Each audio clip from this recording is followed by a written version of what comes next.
It's that time of year where I like to make my vanilla extract. I usually start it in October with anticipation of it being ready for Christmas the following year. I like to let mine brew for at least 10 months up to 12 months. Costco has vanilla beans now. This one here will be for my own personal use. I've got 6 little tiny shots that I'm going to make for gifting people.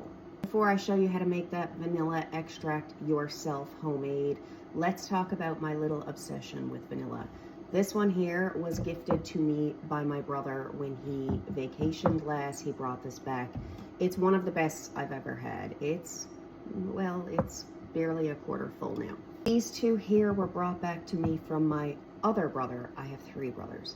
And these 2 are not opened yet. I've never had clear vanilla before, but I'm excited to try these. I just recently bought those vanilla beans from Costco, and Costco has this large jar of vanilla bean paste as well. Madagascar bourbon vanilla bean paste. I'm very excited about this. I also have a smaller vanilla bean paste that I've had for a while. I believe it came from the States, one of my last trips there. I hope it goes without saying that that trip to the States was not any time recently. This one as well came from the same place. At my cookbook launch recently, a woman who is from Cuba visited me to have her book signed, and she took this out of her purse to give me. It came straight from Cuba. And I am incredibly excited to try this, and I can't tell you how grateful I am. It's like the sweetest thing ever. Back to the task at hand, we are going to make our own. This container has 20 bean pods. I'm gonna use all of them today. Normally I make my vanilla in a mason jar, but I got a glass bottle of vodka to ensure that I wanna make the vanilla right into the vodka jar. So my beans are a little taller. I'm gonna cut them in half, it'll be fine. Each pod I'm going to slice open so the paste that's in the inside has contact with the vodka. It's hard to give you a good look, but when you slice the pod open, it is filled with pure vanilla bean paste.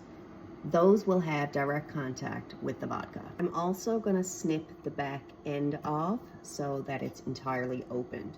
When you're slicing the pods in half, you don't want to slice all the way through, just on the top surface. The general ratio you're looking for is approximately 6 to 8 beans per ounce of vodka.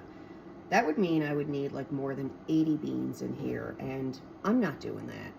I never add that many, but I also brew mine for a lot longer. So I'm adding 20 beans in here. I had to let some vodka out to fit all of these beans in here. Give that a good shake. You can see little bits of vanilla bean paste floating around in here already. This is gonna sit in my cupboard for at least 10 months up to 12 months. It's going in my vanilla cupboard. It has its own cupboard. Every time that I take vanilla for a recipe, I think you guys know how frequently that is, I'm gonna take this bottle out and give it a little shake. Fast forward 10 to 12 months time, and you will have your own homemade vanilla extract. When I'm ready to use this one, I'm probably gonna pour it into this jar because I don't like using it from a mason jar. That's why I did this year. I used the entire package from Costco for my flask. For these, I'm not sure how many vanilla beans I have here, but I had some in the cupboard.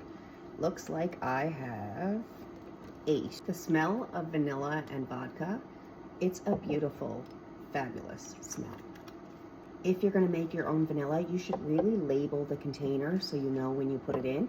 I always do mine at the same time every year, always in October month, with anticipation for it being ready the following year for Christmas. Get some cute little jars from the dollar store for this, but I'm gonna gift these just like this.